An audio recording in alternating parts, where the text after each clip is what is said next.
हमारे साथ गरीदा फारूकी साहबा मौजूद हैं और हमारे फोरम के हवाले से और चैनल के हवाले से भी इनके काफ़ी सारे खदशात हैं। मैडम आप ठीक है? Thank you very much. खदशात नहीं है, मेरे तहफ़्फ़ुज़ात और एतराज़ात हैं क्योंकि बहुत मनफी कैंपेन होती है।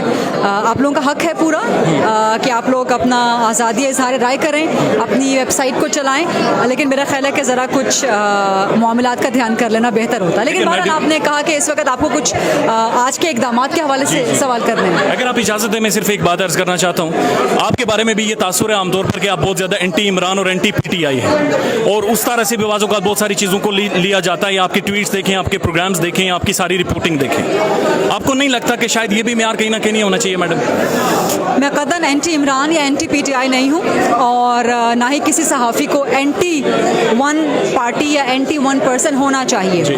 आप अगर मुझे मेरे किसी भी प्रोग्राम का बता दें हवाला कि कौन सा प्रोग्राम एंटी, सारे ही प्रोग्राम्स उठा लें, आप किसी एक प्रोग्राम का हवाला मुझे बता दें, मेरा कोई एक लफ्ज़, कोई एक जुमला आप कोट कर दें जो एंटी इमरान या एंटी पीटीआई हो, आप नहीं निकाल पाएंगे। मैं कोट नहीं करूँगा क्योंकि मेरे लिए बहुत काबिल एहतराम है। हमने आप लोगों से सीखा है और हम मज़ीद सीखेंगे। खैर, आज के हवाले से बताएं, आप क्या समझते हैं जो स्पीकर ने काम किया वो विद इन द कॉन्स्टिट्यूशन था या कॉन्स्टिट्यूशन के मावरा था? अब मैं जो इस वक्त जवाब दूंगी या अपनी राय दूंगी तो आप इसको कहेंगे कि एंटी इमरान है या एंटी पीटीआई है, लेकिन बहरहाल जो हकीकत है मैं आपसे वो बयान करूंगी।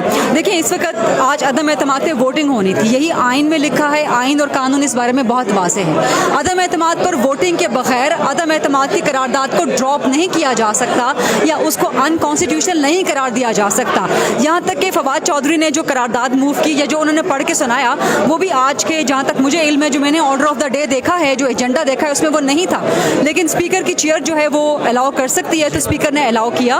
फवाद चौधरी ने उसको पढ़ा और उसकी बुनियाद पर ही स्पीकर ने खुद से, यानी कि आप जज भी खुद हो गए, आप ज्यूरी भी खुद हो गए, आप वकील भी खुद हो गए, मुंसिफ भी खुद हो गए, इंसाफ भी आपने खुद दे दिया।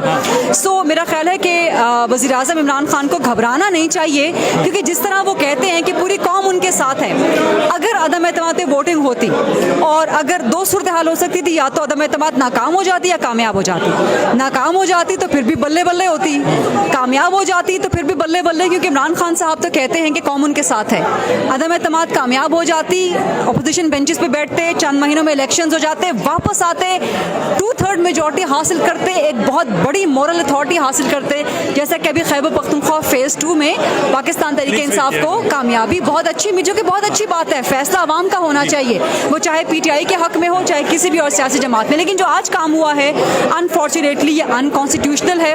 आज आइन को तोड़ने के मुतरादिफ काम किया गया है, आइन की पामाली हुई है और पाकिस्तान की तारीख में आज एक और स्याह दिन है। अच्छा, आखिरी सवाल आपसे मैडम पूछना चाहूँगा। चलें इसके हवाले से बहरहाल इसके हवाले शहबाज साहब का चेहरा काफ़ी ज़्यादा उतरा हुआ है, लेकिन इसके हवाले से बहरहाल जो सुप्रीम कोर्ट तय करेगी वो तो करेगी। आप पाकिस्तान की तारीख को भी जानती हैं, सियासत को भी आप किसी से भी बेहतर तरीके से जानती हैं। आप समझती हैं ये ठीक तरीका था कि इस तरह से अरकान को तोड़ा जाए, सिंध हाउस में रखा जाए, उसके बाद नो कॉन्फिडेंस मोशन लाकर इस तरह से उसे प्रोसीड किया? Is it the right way in democratic world? देखिए, आप अगर आज का स्ट्रेंथ देखें तो आज मुनर्रिफ अरकान तो कौमी असेंबली में मौजूद नहीं थे। मुनर्रिफ अरकान ने अभी तक वोट ही नहीं डाला, वोट की तो नौबत ही नहीं आई अभी तक। और मुनर्रिफ अरकान कह रहे हैं कि जी हमने पैसे नहीं लिए, हुकूमत का इल्ज़ाम है कि इन्होंने पैसे लिए हैं। तो मेरा ख्याल है कि हुकूमत के इल्ज़ाम में कहीं ना कहीं सबूत तो होगा। अगर वो इतनी शद्दोमत के साथ बार बार इल्ज़ामात लगा रहे हैं तो हुकूमत को चाहिए था इन्वेस्टिगेट करती और वो तमाम के तमाम सबूत रखती सुप्रीम कोर्ट के सामने। आज तो अटॉर्नी जनरल ने भी इस्तीफा दे दिया है, जो भी मुझे खबर मिली है। अटॉर्नी जनरल ने कहा है कि जो आज का इकदाम हुआ है कौमी असेंबली में वो गैर आईनी है, और अटॉर्नी जनरल ही प्रेजेंट कर रहे थे हुकूमत का वो केस जो कि मुनर्रिफ अरकान के बारे में सुप्रीम कोर्ट में है। तो देखिए, मुनर्रिफ अरकान तक तो नौबत ही नहीं आनी थी, क्योंकि आज खालिद मक्सी, MQM, तारिक बशीर चीमा वो मौजूद थे, जो कि मुनर्रिफ नहीं है, जो कि अपनी अपनी पार्टियों की रिप्रेजेंटेशन करते हैं। उनको मिला के हुकूमत के अपोजिशन के माजरत 177 मौजूद थे। तो मुनर्रिफ लोग अगर वोट डालते और अगर अदम एतमाद के हक में वोट डालते, फिर हम ये डिबेट दोबारा जनरेट कर सकते थे कि पैसे लिए हैं कि नहीं लिए। लेकिन हैविंग सेड दैट आपने बिल्कुल दुरुस्त कहा, पाकिस्तान की तारीख है, छांगा मांगा भी यहाँ पे हुआ है, मरी के मामलात भी यहाँ पर रहे हैं, सबको पता है, पैसे चलते रहे हैं, हॉर्स ट्रेडिंग होती रही है, इसका खात्मा होना चाहिए। जब इमरान खान ने आवाज़ उठाई थी कि सेनेट के इलेक्शन में खरीदो फरोख्त होती है, आपने चूंकि मेरे प्रोग्राम्स देखे नहीं और प्रोग्राम्स देखे बगैर आप मुझ पे एंटी इमरान और एंटी आपके बहुत सारे प्रोग्राम्स बिल्कुल देखे हैं और आपको हम फॉलो करते हैं रेगुलरली। सो आप वो प्रोग्राम दोबारा निकालें जिन दिनों में सेनेट के इलेक्शन होने थे, और मैंने नेशनल टेलीविजन पे कहा कि ये मौक़िफ़ बिल्कुल दुरुस्त है कि सेनेट के इलेक्शन में खरीदो फरोख्त नहीं होनी चाहिए। उस वक्त सबूत सबूत भी सामने आए थे, वीडियोज़ भी सामने आई थी। सो ये मौक़िफ़ बिल्कुल दुरुस्त है कि कौमी असम्बली और सेनेट का जो बिकाऊ प्रोसेस है वो ख़त्म होना चाहिए, लेकिन इस मामले पे अदम एतमाद पे मुनरिफ अरकान डटे हुए हैं कि हमने पैसे नहीं लिए, हुकूमत डटी हुई है कि पैसे लिए हैं, तो मिडल वे कोई निकल सकता है ना, वो इन्वेस्टिगेशन के जरिए निकल सकता है। लेकिन आज तो इत्तेहादी मौजूद थे, इत्तेहादियों के समेत नंबर्स पूरे थे। तो इस वक्त मेरा ख्याल है कि फोकस ये है कि मुल्क में आइनी बहरान पैदा हो चुका है, इस आइनी बहरान का खात्मा होना चाहिए और जल्द अज जल्द होना चाहिए। और मैडम जी, अपने इदारे को रिप्रेजेंट करते हुए मैं आपको आखिरी चीज़ कहना चाहूँगा, हम आपका बड़ा एहतराम करते हैं, आप पाकिस्तान की प्रोमिनेंट साफ़ी हैं और आपको बिल्कुल हक है कोई भी राय रखने का।